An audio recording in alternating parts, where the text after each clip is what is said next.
Thanks, Ben.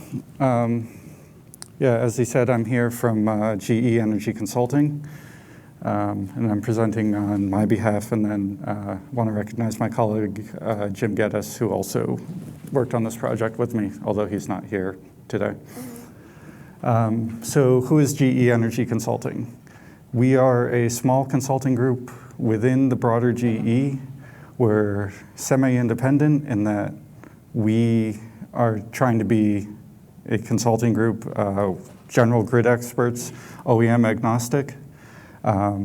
We run the whole range of various problems you may have with power systems, from transients, milliseconds, up to long-term planning in years. I'm in the economic analysis team and mostly focus on renewables integration and planning with those.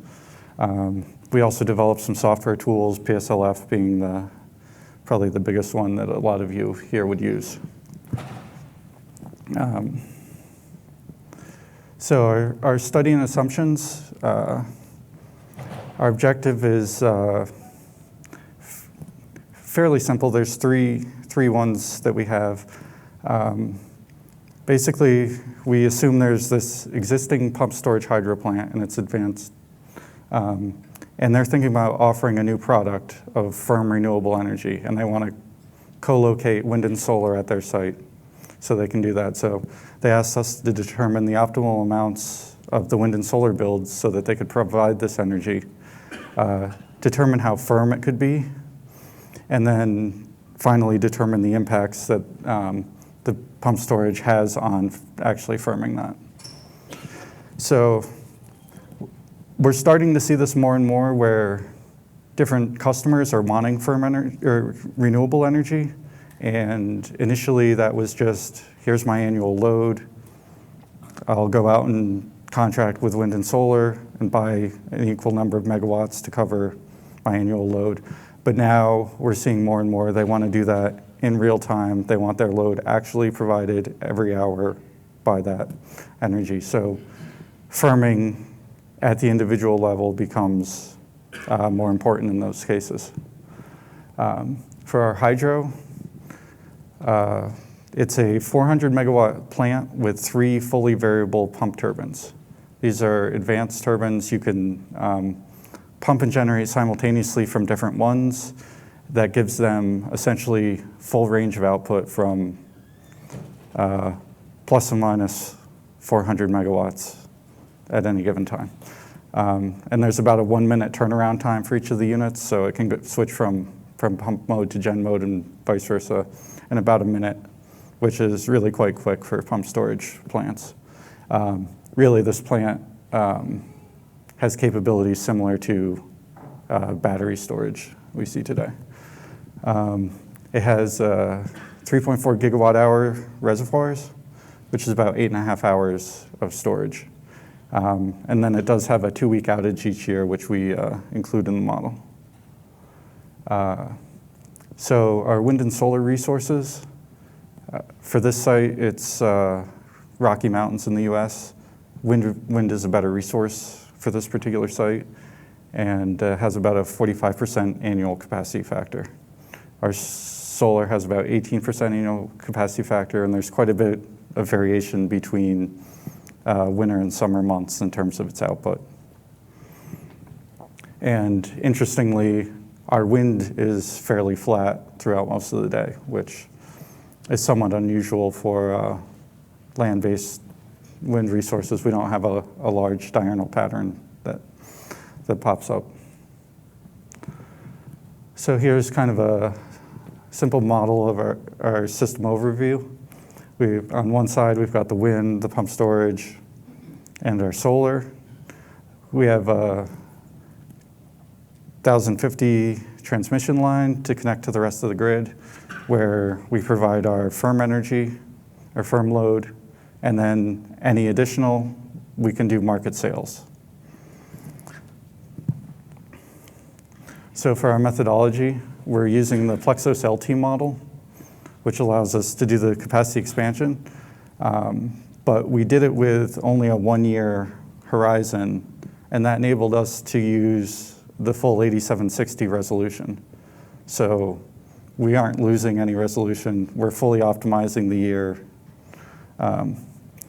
We use the dummy gen to fill in when our storage and our renewables can't meet our load profile. It essentially acts as setting a value of lost load, but when you use the dummy gen, it gives you all the generation properties, so you can put more constraints on it, control the performance of it. It's a little more flexible in that. And then the cost of our dummy generator essentially sets how firm our energy will be, because you try to avoid using the dummy gen by building more wind and solar. And I lost the, yeah, thanks. So we have our market to sell the excess energy, as I said, and we are not considering ancillary service and capacity contributions from this resource, which could also be additional revenue streams. So our optimization setup, we're building wind and solar, and the expansion is driven purely by economics of avoiding unserved energy, essentially. We decided to do a target of 3% annual unserved energy for Firmness. And then we also have peak hours, 7 a.m. to 11 p.m., which we use in our different load profiles. So we came up with a few different load profile options to provide the firm energy.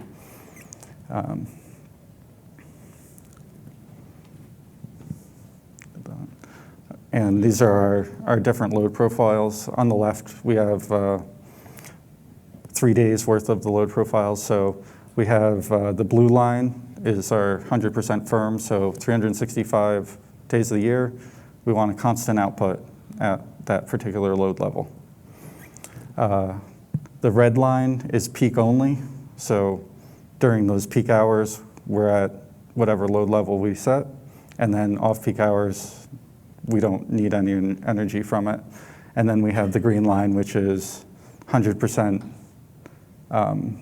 firm during peak, and then it's 50% during the off-peak periods. And these are, we categorize these by what the load is during the peak period. So the green line would be a 500 megawatt peak off 100% peak, 50% off peak profile. And then on the right, you see the annual energy differences between the two. So if the firm is 100%, it's 60-something% for the peak, and then 80-something% for the peak off peak profile. So we used wind and solar profiles developed from meteorological data. We had Met Tower data from the site, and then we used NREL data for the solar profiles, time synchronous, so that the weather effects of both are incorporated into the model. And then we're looking for things like the firm capacity that we can deliver, the energy cost, and renewable build-out, market sales, and how much curtailment we're seeing. Okay, so for our results. So we have the 3 graphs here for our 100% firm, just our peak-only load, and then our peak and off-peak graph, and each graph has 3 lines. The gray is where we allow both wind and solar to be built together. And then green is where we can build wind only, and then the orange is building solar only. We have a dotted blue line, which represents the line capacity. So as you can see, as we increase the load, pretty quickly the amount of capacity we're building exceeds our line capacity in order to try to get this peak energy, this firm energy delivered. Particularly true for solar-only cases, that we have to build much more capacity than needed. And the solar actually saturates. We set an arbitrarily high limit of 10 gigawatts that it could build, and it builds those in some of the higher cases to try to hit that 97% firm target. So when considering the wind and solar case, the distribution of build-outs between them, the chart on the left is just a zoom in of the chart on the right. But we see a fairly well-balanced build-out in terms of capacity between the two resources. So it's building more solar across the horizontal and more wind across the vertical. And that dotted line would represent an equal balance between the two resources. So what we see at low levels of the firm load is that wind is favored, and that makes sense because it's a better resource and has a lower levelized cost of energy. What we do see, though, is particularly for the peak case, solar starts to be favored more as we go up a little bit, and that's because the solar matches quite well with the load that you're trying to meet. And then as we go up to higher and higher cases, the wind starts dominating again as it provides more energy per megawatt installed, and also across a larger portion of the day. So when we look at our energy firmness, we can see we initially had a target of about 97% on an annual basis.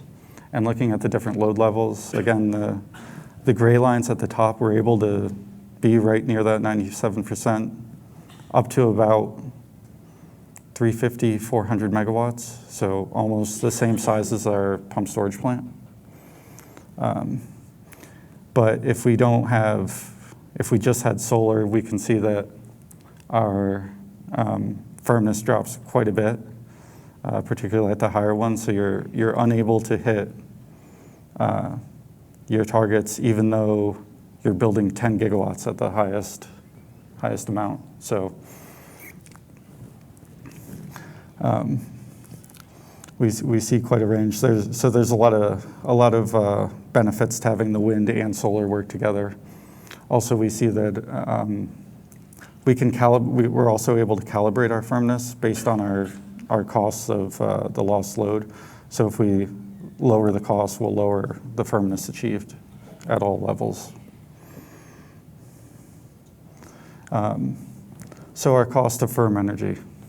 We took our build costs and fixed O&M costs on an annual basis and combined them with the amount of firm load that is served, normalize it like that. So this is similar to if this plant built this energy and sold only the firm megawatts, this is the contract price they would need to cover the wind and solar costs. So it's fairly high numbers. You know, we see $50 to $150 per megawatt hour. I think that's,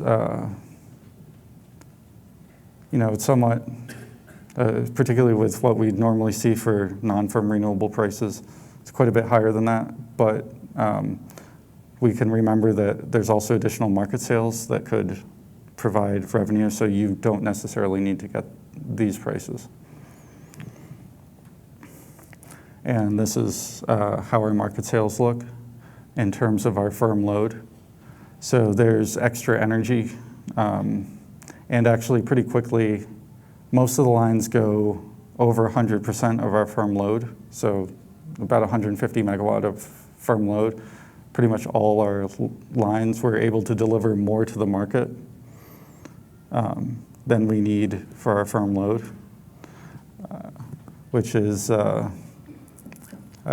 partly suggests that maybe our storage could be bigger so that you wouldn't have to build as much to achieve our firm target. And then also at the higher end, the sales are plateauing in part because the transmission line limits. So Here's a few different ways of looking at the same data on the wind and solar curtailment. Due to our transmission line limit and the firm load requirements, we're not able to sell all the excess energy to a market. So on the left is as percent of available wind and solar. We can see that at the very highest levels, we're approaching 80% of all wind and solar is being curtailed in the model. So you'd never want to go that high because you're just throwing away money, or at that point you want to build a new transmission line. And then in the middle is it's as a percent of the actual generation. So again, we end up curtailing more than we produce throughout the year at the higher levels. And then as a percent of our firm load, we end up curtailing many more times how much we are actually trying to deliver through this contract. So once we did that, we took a step back and tried to look at, what does our pump storage hydro usage look like? So one way you can do this is look at the number of cycles. It's not so important. It's a common battery test, but not so important for pump storage because we don't have the degradation with each cycle that you get with a battery. But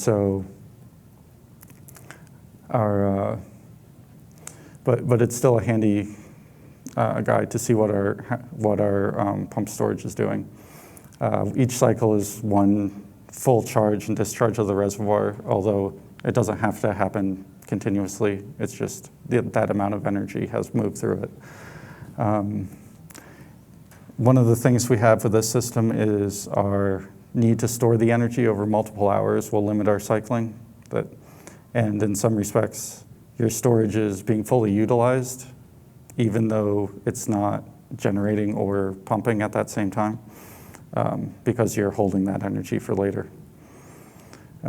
But we see increasing use of the storage and cycling throughout the range, and then it kind of plateaus towards the end as we've definitely maxed out what the storage can do for us in this problem. Here's another way to look at it. So this is average day per month over the year. And I just took 3 different load levels, so the 100 megawatt, 300, and then 600 megawatt. And you can see how the 100 megawatt doesn't need to change as much each day. So it's using the storage less to meet our peak load. And then we see in the other ones, it tends to shift a lot more. And those flat parts are the 2-week outages that we had on the pump storage.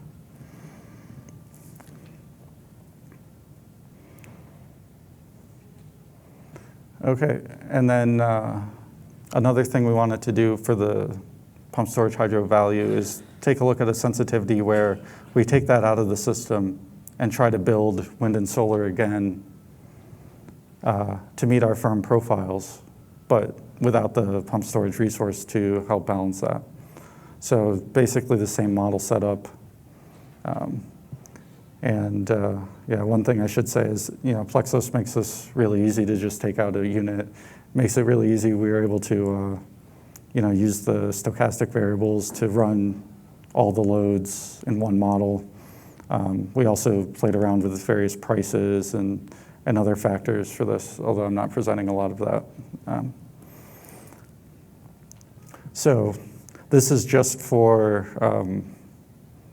builds that include wind and solar. We didn't, we demonstrated the kind of the benefits of having both wind and solar available.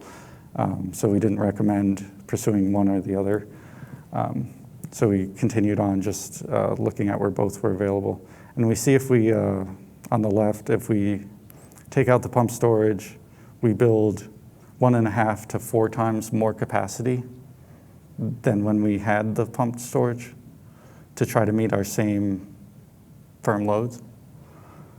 And then also on the right, with the different build-outs, we'll see that wind is now heavily favored, where before we had a balance and we had solar favored in certain cases.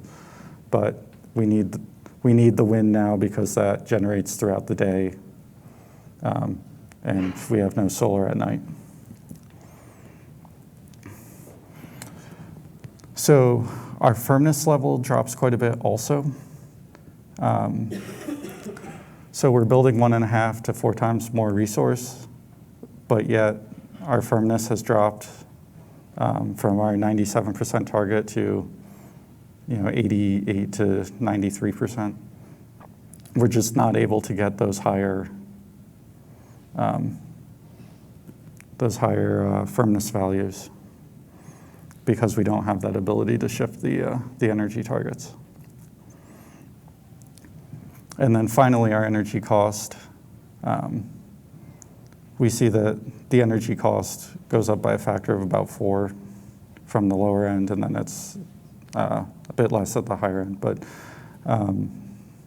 still a huge cost to try to do that. So kind of the difference between these costs will hopefully be able to pay for your pump storage, but who knows? And then our curtailment and market sales, again, it's a similar story. We have much higher curtailment because we're building more capacity. Our market sales without the pump storage initially are quite high, so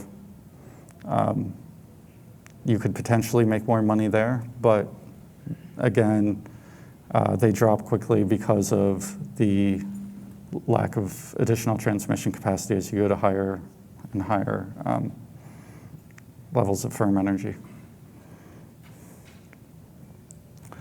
So in conclusion, the Plexos LT module provided a convenient way to optimize our renewable build-outs, to work with pump storage hydro.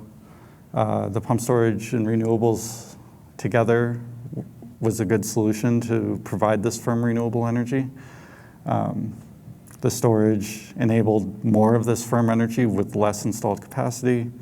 Wind and solar, they're favored differently at different levels of load and different load profiles. And then our non-firm energy, so our market sales, exceeded the amount of firm energy we could provide in most load levels. And then, I think that's about it. If we have any questions.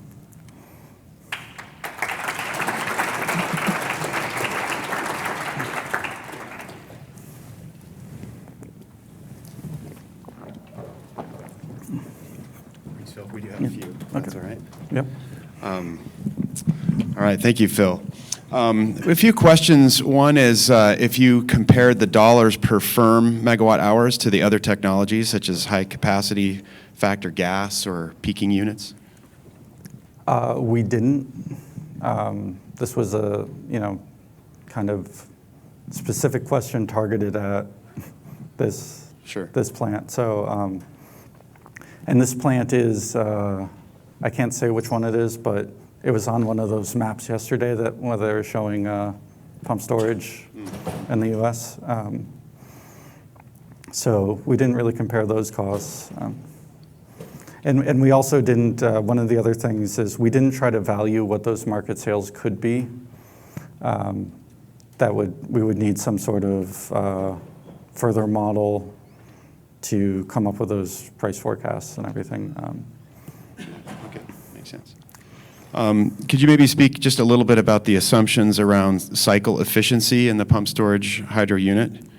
Did you? Yeah, it was. You might have had a slide on that. I couldn't remember. Yeah, it was 80% efficient, and we applied that to the pump side, so we would lose the energy solely on the pump and not on the generation. But and is that assumed constant over different load levels and everything? Yeah. Okay. Yeah.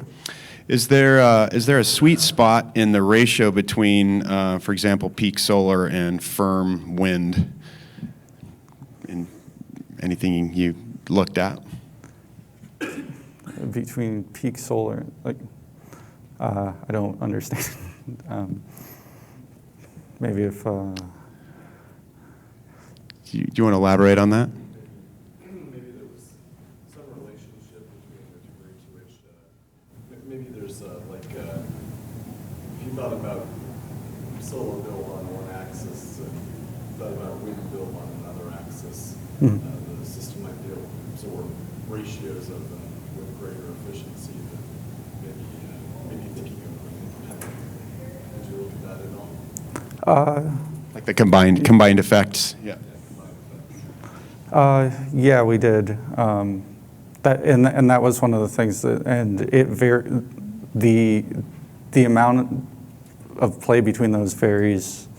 It's, one is a function of the load profile we're trying to achieve, and then the amount of load we're trying to meet.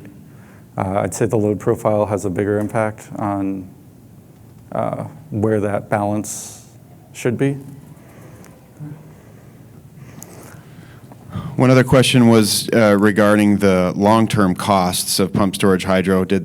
How did that come into play in the financial analysis? Did it? It didn't, because what they told us was, we have this pump storage hydro. What can we do with it? Yeah. But the pump storage hydro is, like $1 billion investment. So they're really going to have to. Deciding whether to build a new one is a big decision. Yeah. You're going to have to come up with probably something else other than just providing firm energy to recover those costs. Fair enough. Okay. Any other questions for Phil? Yeah. Mark? Go ahead. You ran a chronological LT. Yes. What hardware did you use to do that? So it was run on actually a fairly normal desktop with 6 cores and 32 gigs of RAM. Because the system is so small, it's really only those 3 elements that we were getting 4 to 5 minute solve times for each level. And yeah, to set up the chronological LT, you have to use sampled. Because even if you use fitted with, 24 blocks per day or whatever, it will choose blocks that don't correspond perfectly to hours. And we also verified some of this by running an ST after with our build-outs. We ran STs at various step sizes, including a full year.